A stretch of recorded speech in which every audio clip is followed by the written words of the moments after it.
This is the Villa Maria Cellar Selection Sauvignon Blanc. Okay. So this is a step up from entry level. It's made from some of our better quality vineyards, but it is a blend from across Marlborough. So you're getting influences from the warmer north and the cooler south, all coming into one. So a bit of a complete flavour.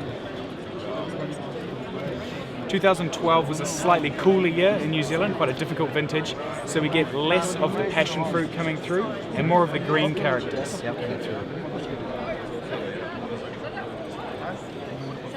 I just love that lifted sort of aroma of New Zealand Sauvignon Blanc. As you said, passion fruit, maybe capsicum, more capsicum in the cooler years, I suppose. Yeah, definitely. From either the cooler years or from the cooler regions of Marlborough, you tend to get those flavours coming more to the fore. Very simple to make this wine because it's all done in the vineyard. The flavours are there with the natural the environment that we have in New Zealand. So the winemakers are just trying to preserve that flavour through. So we don't use a lot of oak barrelling. There's no fancy tricks in the winery. The more we handle this wine, the less of that flavour you're going to get in the glass. Fantastic. So this is really an expression of Marlborough soils.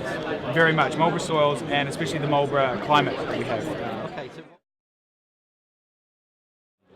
Certainly, this is the Villa Maria Reserve, Clifford Bay, 2012. So we discussed with the first wine a blend from across the region.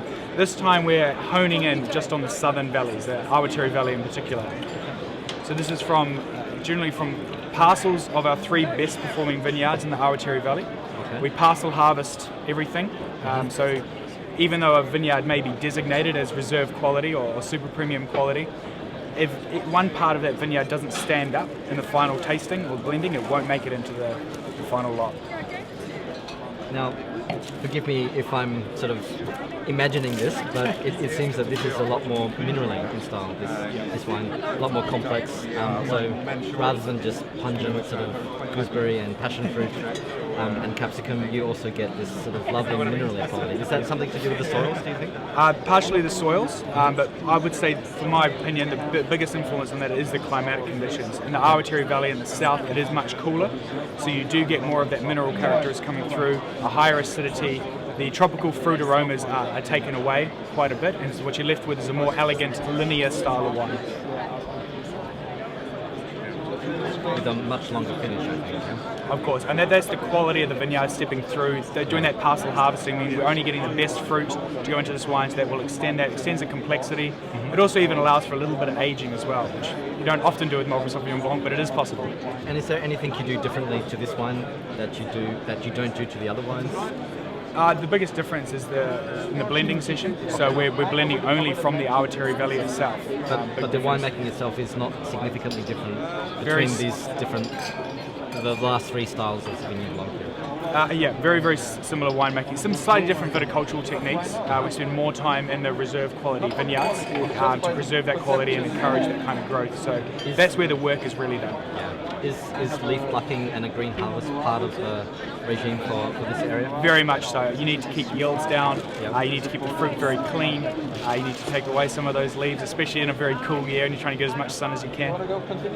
Fantastic. Good stuff. Well, I hate to do this, Bernard, but I am going to pour this down into your spittoon. Long day. Only to try the last wine, if that's okay. So this is another single vineyard? This is another reserve wine, Villa Maria Reserve Wairau Valley from 2012. So now we're moving to the northern part of Marlborough, which is a much warmer region. Okay. So now we're going more back into that sort of fruit-driven style of Sauvignon Blanc. It's not as apparent in this year. 2012 was quite a cool year. As anyone who lived in New Zealand through the 2012 summer, it was awful. But it means in the wine you still are showing the characteristic difference between the 2 main valleys there.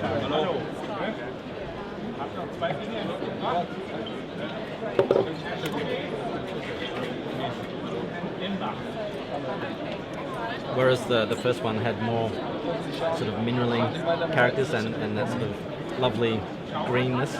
Yeah. This has sort of ripe passion fruit and it's a little bit sort of fruitier. Yeah, definitely. But amazing intensity and amazing sort of pristine, very, very clean fruit character, which I love from New Zealand. Yeah. Exactly. Very, very expressive, very definite and defined fruit characters.